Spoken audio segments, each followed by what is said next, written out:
Yeah, that body's a blessing, girl. I ain't trying to pressure her. She messed with the temperature. Heart broke this.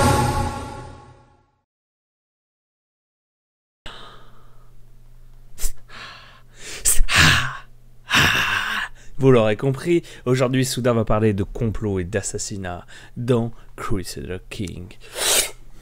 Hey, bonjour à tous, ici Souda pour une nouvelle vidéo sur les complots, les assassinats et autres petits complots amicaux dans Crusader King 3, le nouveau jeu de Paradox en 2020.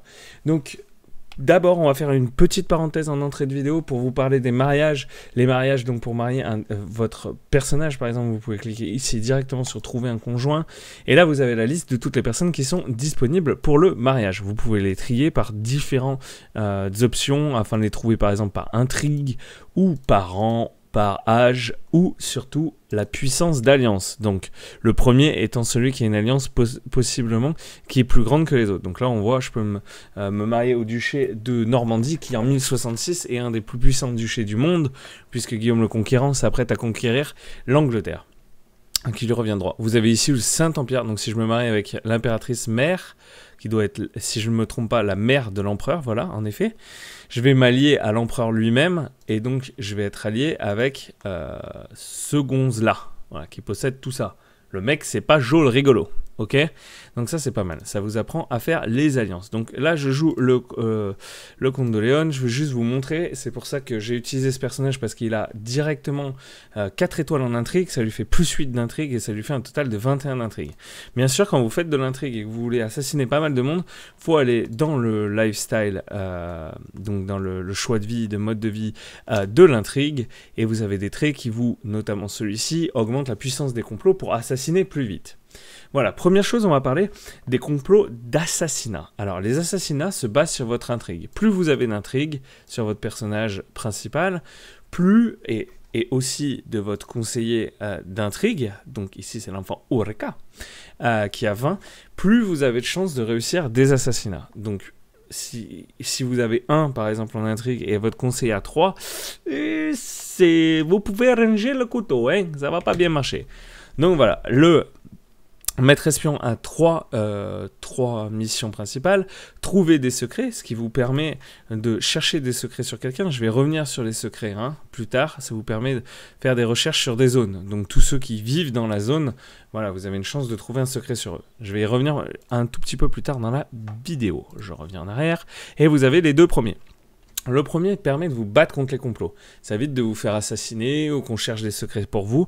Quand vous appuyez sur cette mission, elle va se battre, elle va résister, résistance aux complots, des complots qui risquent de vous arriver. Donc c'est pas mal quand vous n'avez pas de complot en cours et que vous voulez éviter qu'on vous assassine. Ok, ça c'est cool. Et la deuxième partie, c'est soutenir les complots. Alors là, en appuyant dessus, ça va vous donner de la puissance de complot. Ça va vous permettre d'assassiner plus facilement, mais aussi de vous faire aimer plus des autres dans ce qu'on appelle alors, on appelle ça les influencés, les complots d'influence en français. J'avais le nom en anglais, je cherchais le nom en français. Ok, donc quand vous vous lancez dans des gros complots qui sont assez importants, il faut passer dans cette mission-là, impérativement. Donc on le voit là, hein, sur l'écran, soutenir les complots. Ça vous donne la puissance de complot hostile, une base de complot, plus l'aptitude, elle a 20 d'intrigue, donc ça donne un plus 20. Ça vous donne la probabilité de réussite de complot hostile plus 15, avec une base de 5, et son aptitude donne la moitié pour ça. Hein, elle a 20 d'intrigue, donc ça nous donne plus 10 pour l'aptitude d'intrigue. C'est génial. Elle est assez puissante à 20, c'est pas un petit personnage, hein. 20 d'intrigue, c'est quand même assez important. C'est ma sœur d'ailleurs, et c'est aussi ma maîtresse, il me semble, dans la partie. Hein. Voilà, donc c'est assez important d'avoir un conseiller qui est élevé pour faire des complots. Comment on fait un complot?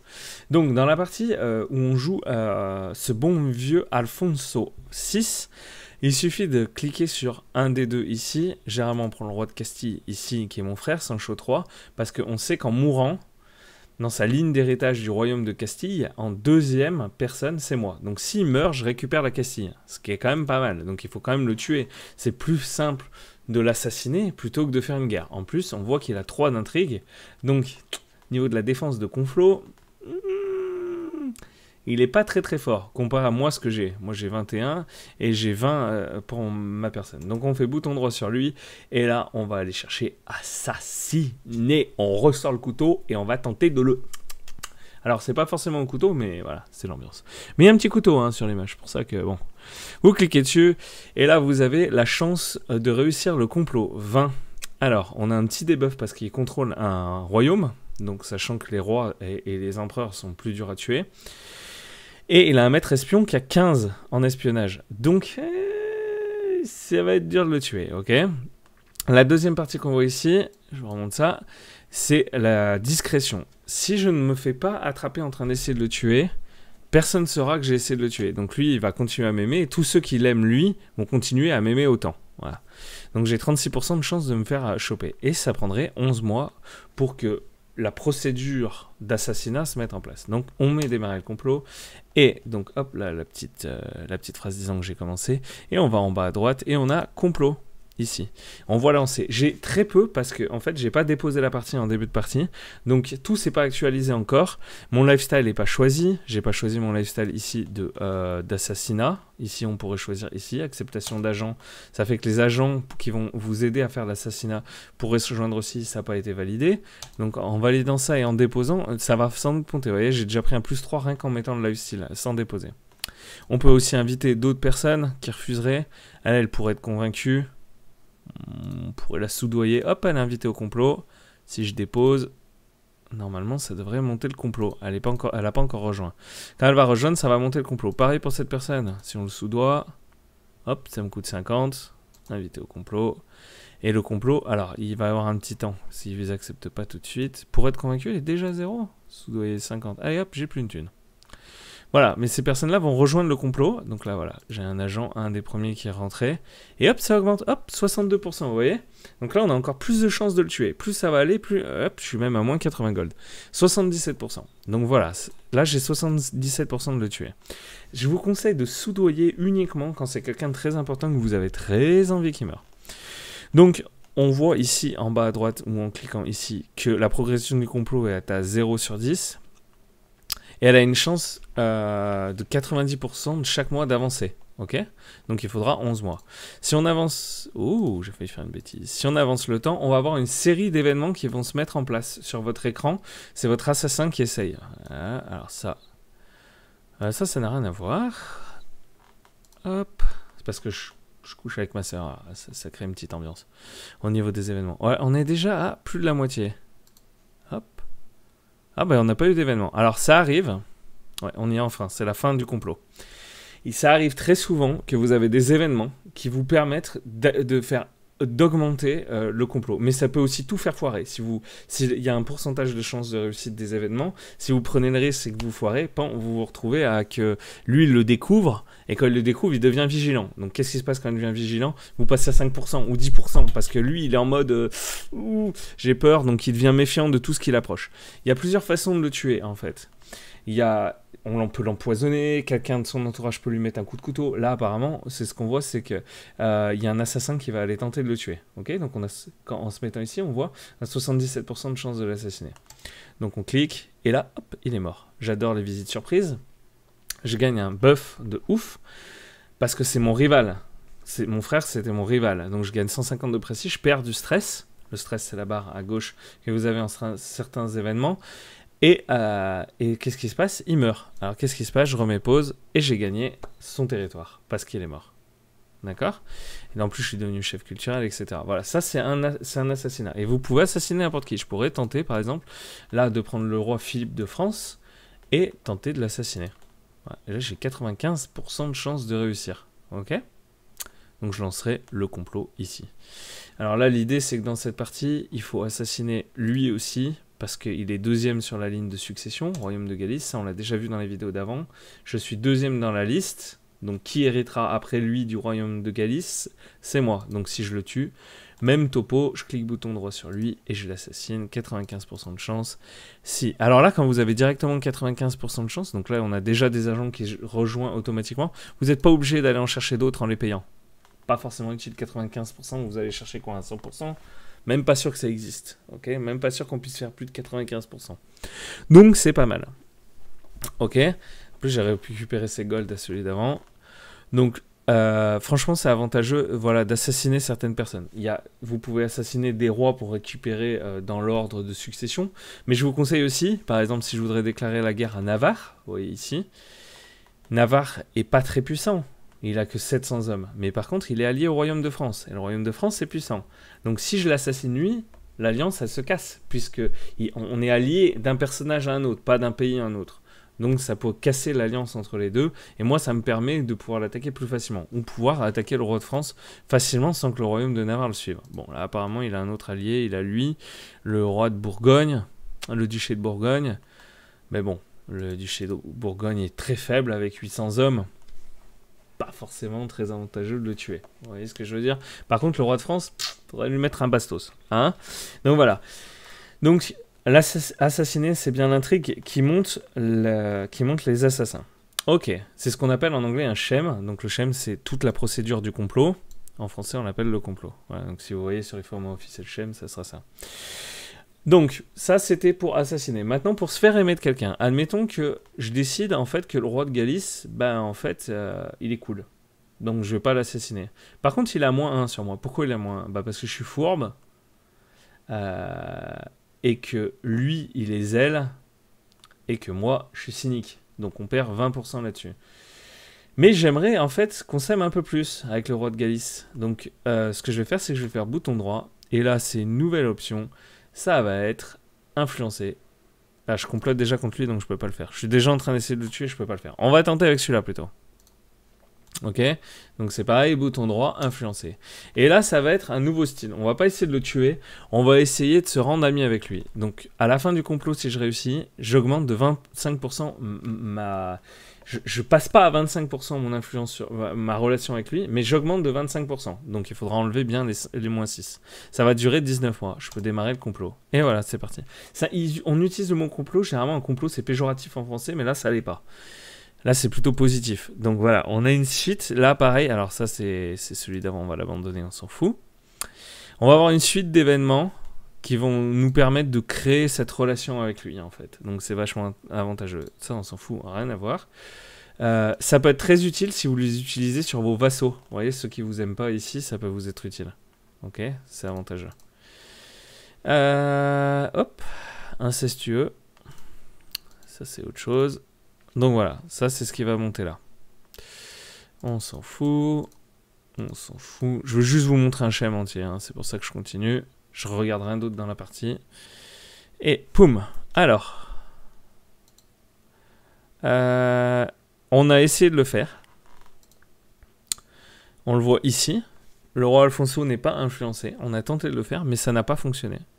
J'avais, je sais pas combien de pourcents de chance, et c'est perdu. J'avais moins de 30%, c'est perdu. Ok. Et en plus de ça, on a perdu un peu de relation personnelle avec lui, parce que je suis incestueux, donc ça n'a rien à voir avec le schéma, mais j'ai quand même perdu avec lui. Au lieu de gagner, j'en ai perdu. Donc ça va continuer en fait de tenter.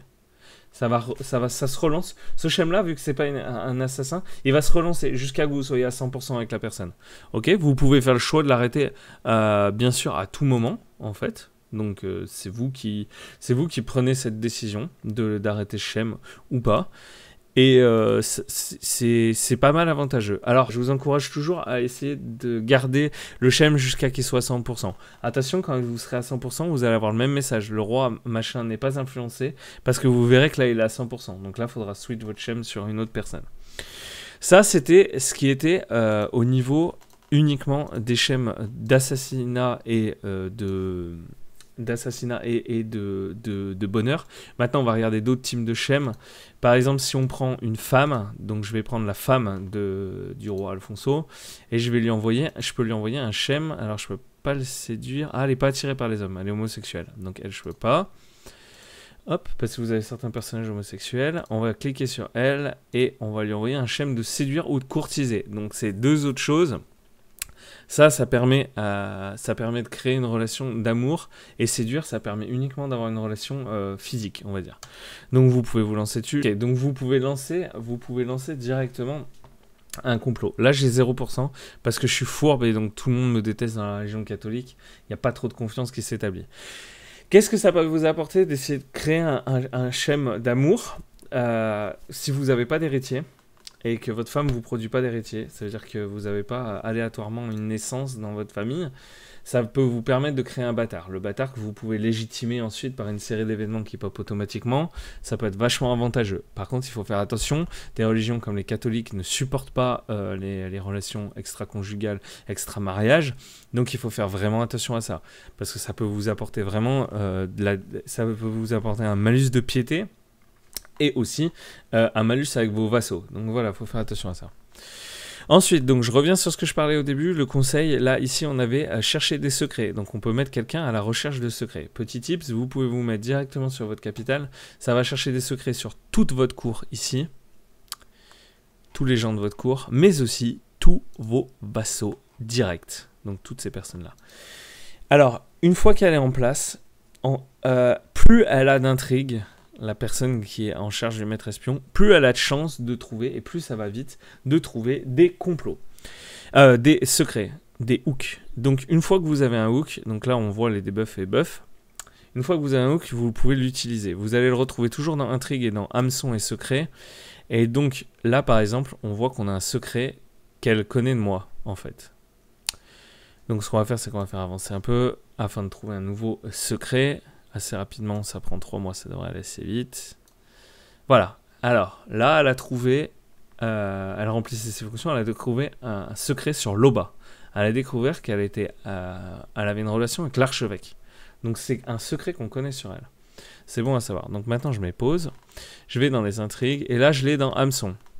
Et donc, vu que c'est une relation entre deux personnes, j'ai 2 nouveaux hameçons. J'en ai un pour elle et un pour lui. Donc je peux faire un chantage pour elle. Je vais lui dire, voilà, t'as une relation, je suis au courant. Si la prochaine fois que je viens de parler, tu me donnes pas ce que je te demande, eh ben je vais le dire à tout le monde. Je suis quand même la maîtresse, quoi. Donc on peut la faire chanter, on la fait chanter, et lui, on le fait chanter.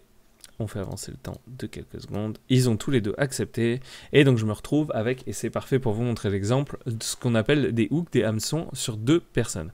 Ce qu'on vous voyez là, c'est un hameçon faible, en fait, quand vous le voyez en couleur bleue. C'est-à-dire que vous avez un service pour cette personne une seule fois.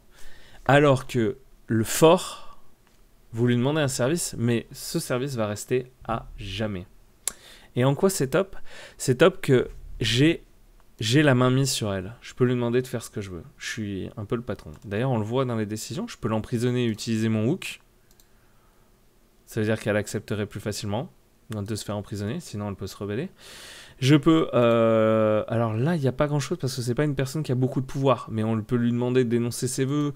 On peut lui demander de rejoindre des alliances. On peut lui demander de se marier. Là, elle est déjà mariée, mais avec quelqu'un d'autre. Et etc. Et etc. Pareil pour lui. Par contre, une fois que j'aurai utilisé, j'aurai plus rien. Alors à lui, j'aurai peut-être plus de pouvoir sur lui.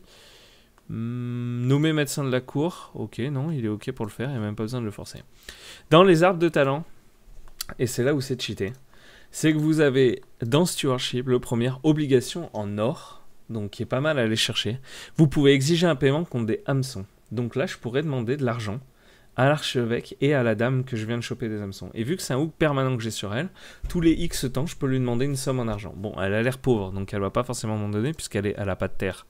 Donc elle a forcément pas beaucoup de revenus. Je reviens ici. Elle a pas beaucoup de revenus, mais voilà. Sachez que si vous chopez un hameçon sur le roi de France, un gros hameçon sur le roi de France, en allant chercher des secrets dans sa cour, donc en utilisant ça, ici, mais dans la cour ici de France, vous pouvez trouver un hameçon fort et lui demander, je sais pas, j'ai déjà vu 200 gold. Facile, choper 200 gold comme ça, en lui demandant de l'argent. Donc ça, c'est top, c'est assez cheaté. Ensuite, dans Intrigue, il y a ici, la vérité est relative. Donc là, je vais le prendre. Ça fait que vous pouvez fabriquer des hameçons. Ça veut dire que si vous n'avez pas, si vous n'avez pas d'hameçon sur quelqu'un, vous pouvez le fabriquer. Donc par exemple, je reprends mon roi de France. J'ai un problème avec le roi de France. Hein. Et là, je vais faire fabriquer un hameçon. Donc elle va se lancer dans un schème. Et il y a 90% de chances de faire un hameçon. En 95. 95% de chances de découvrir. Hop, fabriquer un hameçon. Ça va prendre 2 ans. Il va y avoir une série d'événements.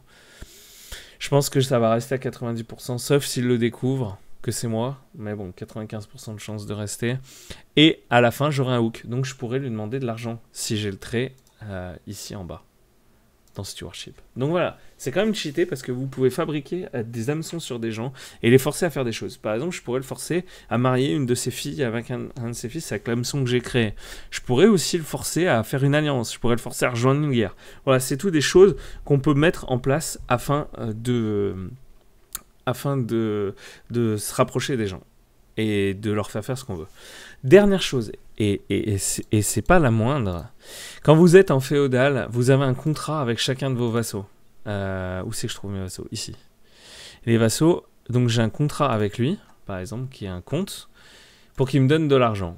Et modifier le contrat féodal-vassalique, je peux lui demander plus de troupes, je peux lui demander aussi plus d'argent. Alors plus d'argent, plus de troupes, ok? Je peux lui faire des changements dans notre contrat. Si j'ai un hook sur lui, ici, je peux cliquer dessus et il va rien dire. Il va pas se rebeller, il va pas y avoir d'opinion négative et il va pas aller demander et il va pas me faire passer pour un tyran. Donc tout le monde va pas perdre un pourcentage d'amour envers moi. Donc voilà, les hooks peuvent aussi servir à ça. C'est-à-dire vous permettre de changer les contrats avec ceux de avec vos vassaux. Et ça, je pense que c'est encore plus important en début de partie que d'essayer de trouver un hameçon sur le roi de France. Voilà, je pense que j'ai fait le tour de la vidéo sur les intrigues. Il y aura sans doute beaucoup plus à venir dans des prochaines vidéos tips où je vais donner des toutes petites combines pour se faire un mort d'argent et d'influence dans le jeu. Donc je vous encourage à rester par loin et essayer de regarder mes autres vidéos qui seront dans la description en dessous de toutes les vidéos que j'ai fait tutoriel de Crusader King. Merci et surtout conquérissez le world.